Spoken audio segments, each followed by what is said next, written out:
Basic accounting terminology हो। Basic accounting terminology भनेको अकाउन्टमा प्रयोग हुने शब्दावलीहरू, एकाउन्ट विषयमा चाहिँ मस्ट रिपिटेड हुने, जान्नै पर्ने केही शब्दहरू छन्। त्यो शब्दहरूलाई चाहिँ हामी बेसिक अकाउन्टिङ टर्मिनोलोजी वा अकाउन्टिङ टर्मिनोलोजी, लेखा विधिका आधारभूत शब्दहरू भनेर बुझ्छौँ। यस अन्तर्गत धेरैवटा टर्मिनोलोजीहरू छ, यद्यपि मैले यस भिडियो क्लासमा केही महत्त्वपूर्ण टर्मिनोलोजीहरू यहाँलाई बुझाउने प्रयत्न गर्नेछु। जाउँ, फर्स्ट अफ अल नम्बर 1 मा हामीले स्क्रिनमा पनि देखिरहेका छौँ, बिजनेस ट्रान्जेक्सन्स, व्यावसायिक कारोबारहरू। त ट्रान्जेक्सन्स और बिजनेस ट्रान्जेक्सन्स भनेको के हो? मैले यहाँ नेपालीमा पनि लेखेर देखाइरहेको छु यहाँलाई। व्यावसायिक कारोबारहरू, त कारोबार भनेको के हो? यहाँले सामान्य अर्थमा पनि बुझेको हुनुपर्दछ कारोबार भन्नाले के बुझिन्छ। है, हामीले यहाँ यो विषयको निमित्त बुझ्नु पर्दा money related transactions, money related activities which are related into the business organization।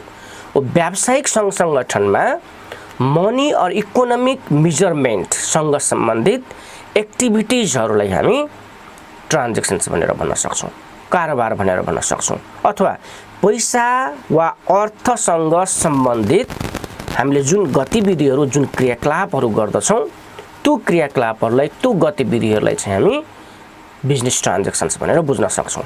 मैले यहाँ लेखेर पनि यहाँलाई देखाइरहेको छु, हेर्नुहोस् त। The economic or money measurement activities that related in a business is known as business transactions. It means कि अर्थ वा पैसासँग सम्बन्धित गतिविधिहरूलाई हामी बिजनेस ट्रान्जेक्सन्स अथवा ट्रान्जेक्सन्स भनेर बुझ्न सक्छौँ। It is also known as financial transactions. यो बिजनेस ट्रान्जेक्सन्सलाई हामी फाइनेन्सियल ट्रान्जेक्सन्स पनि भन्न सक्छौँ।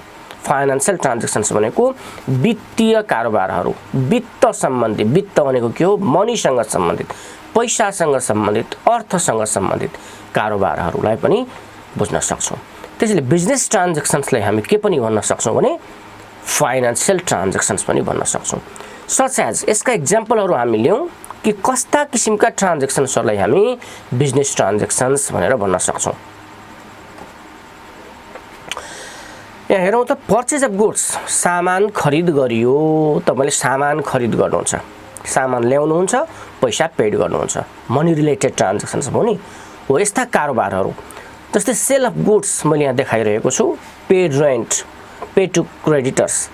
अथवा तपाईँ स्टुडेन्ट्स हुनुहुन्छ भने तपाईँले एउटा कपी किन्नुभयो, 50 रुपिसको कपी किन्नुभयो, that is the financial transactions. तपाईँले एउटा मार्कर पेन किन्नुभयो, that is the financial transactions. तपाईँले पैसा तिर्नुभयो, पेन लिनुभयो।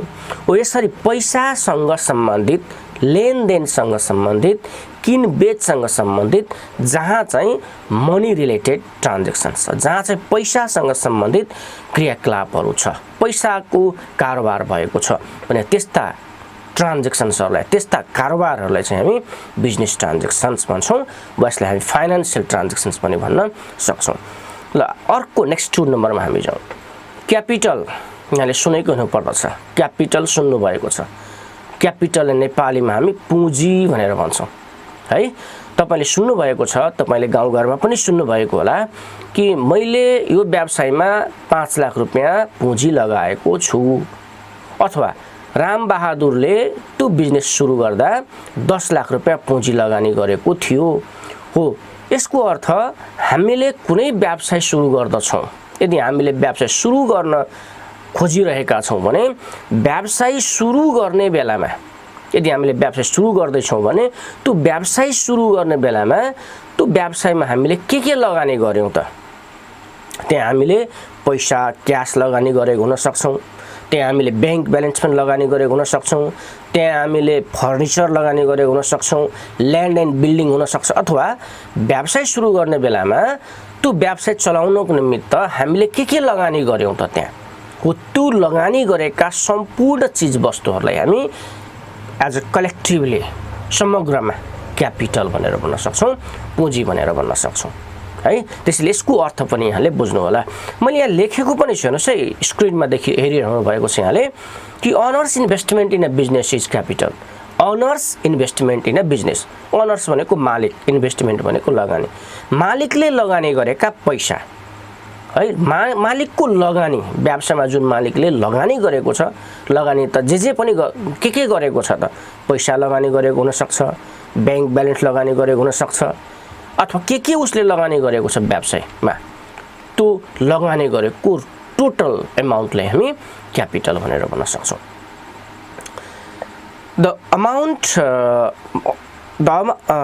or money or assets invested in the beginning or any period of time by the investor is called capital.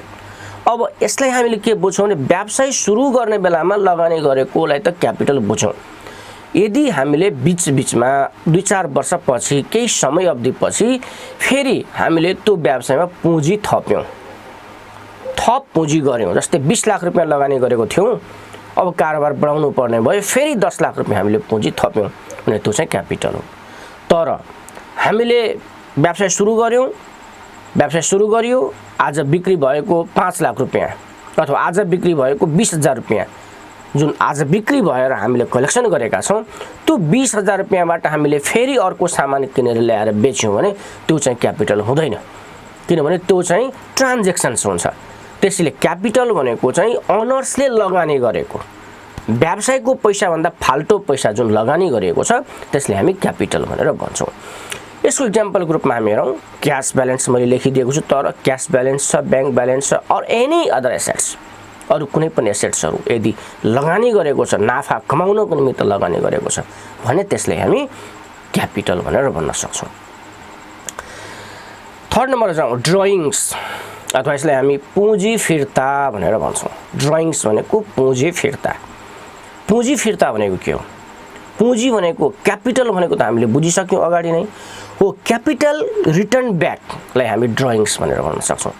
जस्तै राम बहादुरले 10 लाख रुपियाँ उसको बिजनेसमा लगानी गरेको छ, बिजनेस चल्दैछ, कारोबार हुँदैछ, किनबेच हुँदैछ।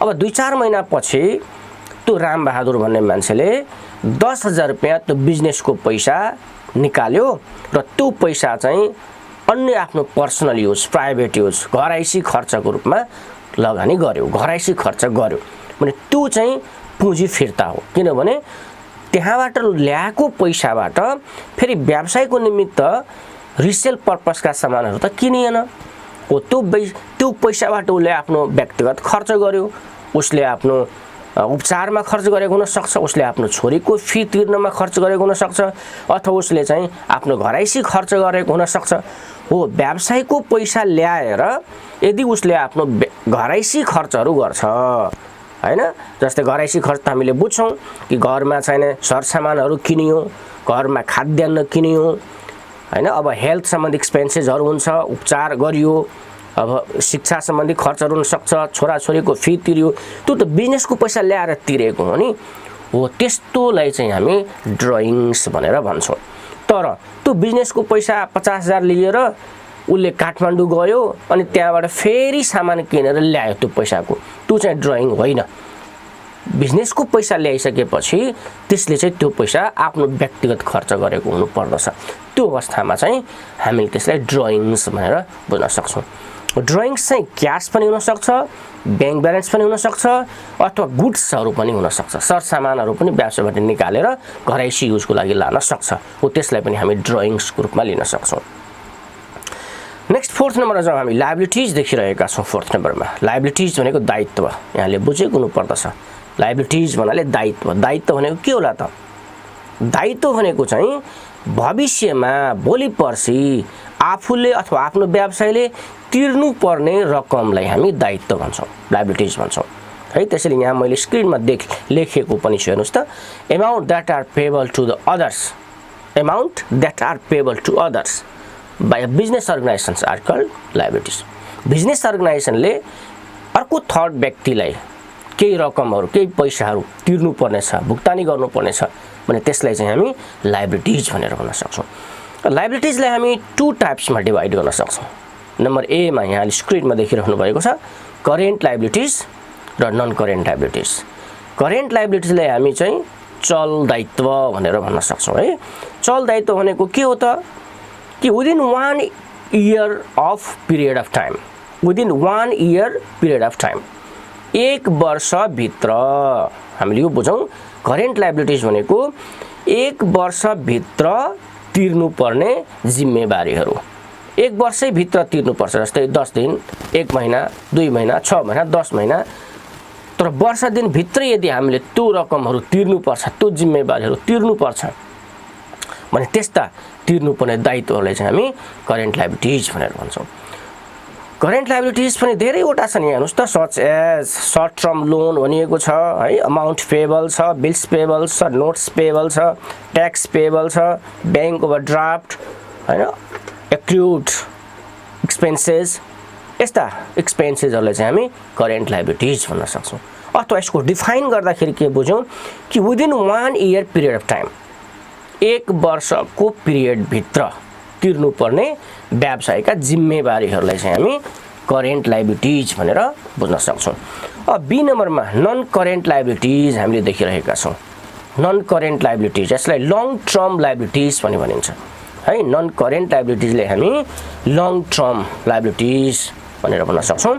अब सर्ट टर्म भनेको अथवा करेन्ट लायबिलिटिज भनेको विदिन 1 इयर पिरियडमा तिर्नुपर्ने दायित्वहरू हो भने नन करेन्ट लायबिलिटिज अथवा लङ टर्म लायबिलिटिज भनेको चाहिँ 1 वर्ष वा सोभन्दा बढी समयमा, जस्तै 2 वर्ष, 5 वर्ष, 10 वर्ष, 20 वर्षमा तिर्दा हुने खालका दायित्वहरूलाई चाहिँ हामी नन करेन्ट लायबिलिटिज भनेर भन्न सक्छौँ है। 2 वर्षमा तिर्दा पनि हुन्छ, 10 वर्षमा तिर्दा पनि हुन्छ, 20 वर्षमा तिर्दा पनि हुन्छ। जस्तै व्यवसायले कहिलेकाहीँ लोन लिएको हुनसक्छ नि, त्यो लोन त उसले 10 वर्षमा बिस्तारै इन्स्टलमेन्टमा तिर्दै जानुपर्छ। हो त्यस्ता किसिमका दीर्घकालमा 2 वर्ष, 10 वर्ष, 20 वर्षसम्म पनि तिर्दा हुने खालका लायबिलिटिजहरूलाई चाहिँ हामी नन करेन्ट लायबिलिटिज भनेर भन्न सक्छौँ। यसका इक्जाम्पलमा हामी हेरौँ त ब्याङ्क लोन, डिभेन्चर, बोन्ड, यसलाई हामी लङ टर्म लायबिलिटिजको रूपमा लिन सक्छौँ।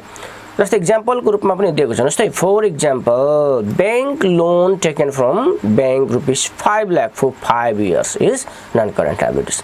ब्याङ्कबाट चाहिँ ₹5 लाख लोन लिएको छ, कति वर्षको लागि? 5 वर्षको लागि। यसको मतलब 5 वर्षमा तिर्दा हुन्छ नि त त्यो। हो त्यस्ता किसिमका तिर्नुपर्ने जिम्मेवारीहरूलाई नन करेन्ट लायबिलिटिज भनेर भनिन्छ। अब नेक्स्टमा जाउँ हामी एसेट्स। एसेट्स भनेको के हो? नेपालीमा सम्पत्ति भन्छौँ। कुनै पनि व्यवसायको सम्पत्ति भनेको के हो? यहाँले त सुनेको हुनुपर्दछ नि, सुन्नुभएको छ नि। सम्पत्ति भनेको त सुन्नुभएको छ। हो सम्पत्ति भनेको चाहिँ कुनै पनि बिजनेसको अनरसिपमा रहेको एसेट्सहरू, चिजवस्तुहरू, थिङ्सहरूलाई हामी त्यो बिजनेस अर्गनाइजेसनको एसेट्सको रूपमा लिन सक्छौँ। हामीले के बुझौँ? कुनै पनि प्रोपर्टी अथवा कुनै पनि रियल थिङ्स जुन चाहिँ त्यो व्यवसायको अनरसिपमा छ। अनरसिप भनेको व्यवसायको स्वामित्वमा छ, व्यवसायले आफू अनुसार चाहिँ त्यसले प्रयोग गर्न सक्छ भने त्यस्ता किसिमका व्यवसायको बिजनेसको अन्डरमा रहने चिजवस्तुहरू, वास्तविक चिजवस्तुहरूलाई हामी एसेट्स भनेर भन्न सक्छौँ। एसेट्सलाई हामी विभिन्न प्रकारमा विभाजन गर्न सक्छौँ है। यहाँ नम्बर ए मा यहाँले देखिरहनु भएको छ करेन्ट एसेट्स, चल सम्पत्ति। चल सम्पत्ति भनेको के हो? Current assets are such cash and other assets that can be conveniently converted into cash within an accounting period of time. 1 accounting period of time, 1 आर्थिक वर्षभित्र नगदमा कन्भर्ट गर्न सक्ने सम्पत्तिहरूलाई चाहिँ करेन्ट एसेट्स भनिन्छ।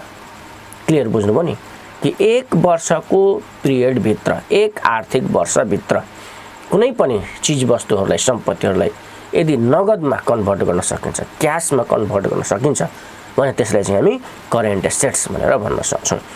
जस्तै इक्जाम्पलको रूपमा हामी लिन सक्छौँ cash balance, bank balance, marketable securities, prepaid expenses, accrued expenses, amount receivable, inventories, यस्ता किसिमका आइटम्सहरूलाई चाहिँ हामी करेन्ट एसेट्सको रूपमा लिन सक्छौँ। अब नेक्स्ट बी नम्बरमा जाउँ हामी। बी नम्बरमा चाहिँ नन करेन्ट एसेट्स। ए नम्बरमा थियो करेन्ट एसेट्स, अब बी नम्बरमा नन करेन्ट एसेट्स। त्यो नन करेन्ट एसेट्सलाई हामी फिक्स्ड एसेट्स पनि भन्न सक्छौँ है। नन करेन्ट एसेटलाई फिक्स्ड एसेट्सको रूपमा हामी लिन सक्छौँ। यसलाई फिक्स्ड एसेट्स पनि भन्न सकिन्छ। त्यसैले the assets from which benefits are expected for more than one accounting period, एक वा एकभन्दा बढी आर्थिक वर्षसम्म त्यसलाई चाहिँ प्रयोगमा ल्याउन सक्ने खालका सम्पत्तिहरूलाई चाहिँ हामी फिक्स्ड एसेट्सको रूपमा लिन सक्छौँ है। एक वर्ष वा एकभन्दा बढी आर्थिक वर्षसम्म त्यसलाई यदि हामी प्रयोगमा ल्याउन सक्छौँ, त्यसबाट हामी बेनिफिट लिन सक्छौँ, त्यो अर्गनाइजेसनले बेनिफिट लिन सक्छ भने त्यस्ता किसिमका सम्पत्तिहरूलाई चाहिँ नन करेन्ट एसेट्स भनेर भन्न सकिन्छ। It is also known as long term assets or fixed assets. Non current एसेट्सलाई लङ टर्म एसेट्स अथवा फिक्स्ड एसेट्स पनि भन्न सकिन्छ। अब यो नन करेन्ट एसेट्सका पनि टाइप्सहरू छन्। हामीले के बुझ्यौँ कि एसेट्सहरूलाई हामी ए र बी दुई मेजर टाइप्समा बुझ्यौँ। एउटा चाहिँ करेन्ट एसेट्सहरू, अर्को बी नम्बरमा नन करेन्ट एसेट्सहरू।